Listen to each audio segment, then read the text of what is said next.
Nathalie Didier, pourquoi vous avez rejoint Women for Change?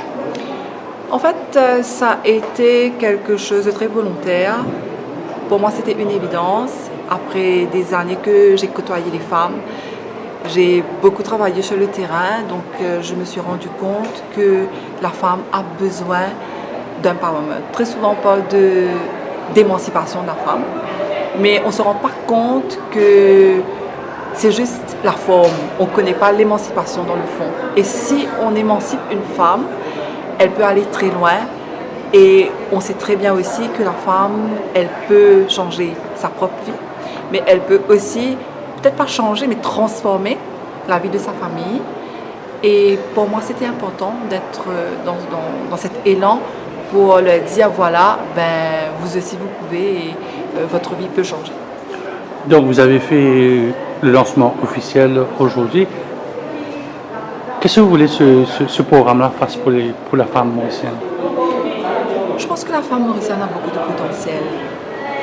La seule chose, c'est qu'elle ne sait pas à quel point elle est valable et à quel point elle est riche. Moi, je dis tout le temps que la femme mauricienne est la richesse de notre pays.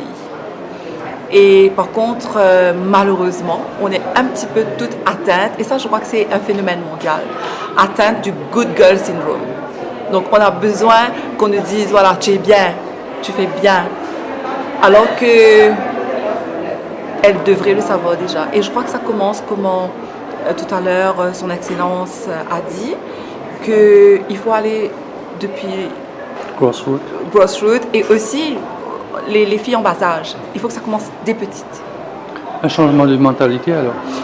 Un changement de mentalité. J'ai été sur plusieurs plateformes, j'ai vu que la femme a beaucoup progressé depuis son émancipation.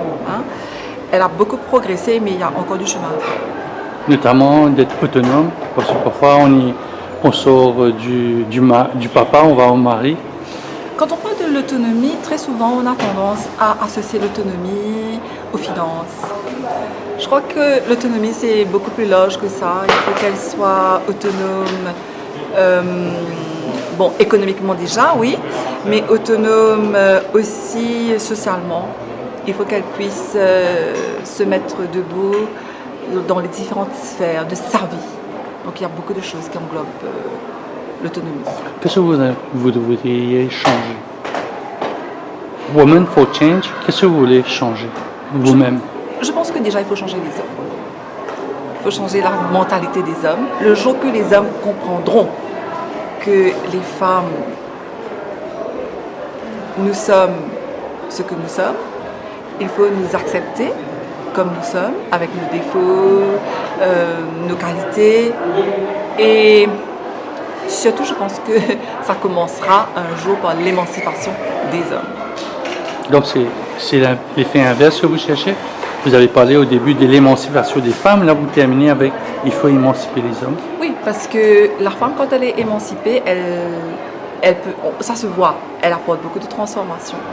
Mais les hommes, pour les émanciper, il faut qu'ils comprennent en fait que en tant que femme, quand on dit voilà, on est émancipé, on veut un changement, on ne veut pas prendre leur place.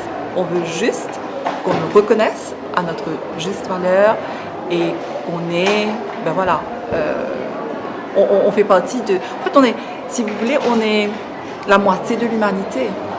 Vous êtes un petit peu plus. Si je un parle petit peu plus, 52%, allez, on va dire. 52%. On est un petit peu plus. Donc pourquoi pas nous permettre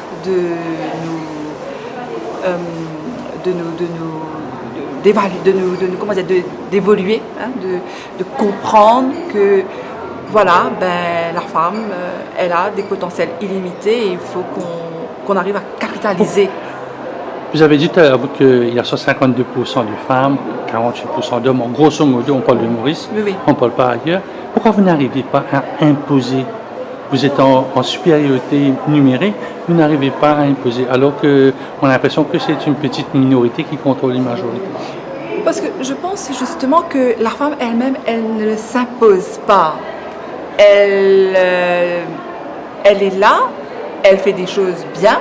Tout à l'heure, son Excellence parlait de faire des efforts en tant que femme. On a tendance à nous-mêmes, peut-être, on veut faire de double d'effort. Donc on croit que pour être peut-être être comme l'homme, c'est utiliser leur méthode. Je pense qu'en tant que femme, avec notre touche féminine, on peut apporter beaucoup de choses. Et il faut s'imposer, il faut que... Comment je vais vous dire ça? Je sais que quelqu'un avait déjà dit ça.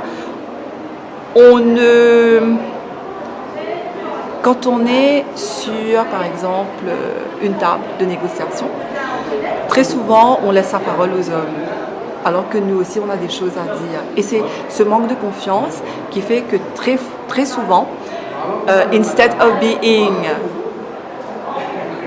on the table, we are not on the table, we are part of the menu, and men eat us. Donc, je pense que il faut que les femmes s'expliquent et s'imposent beaucoup plus.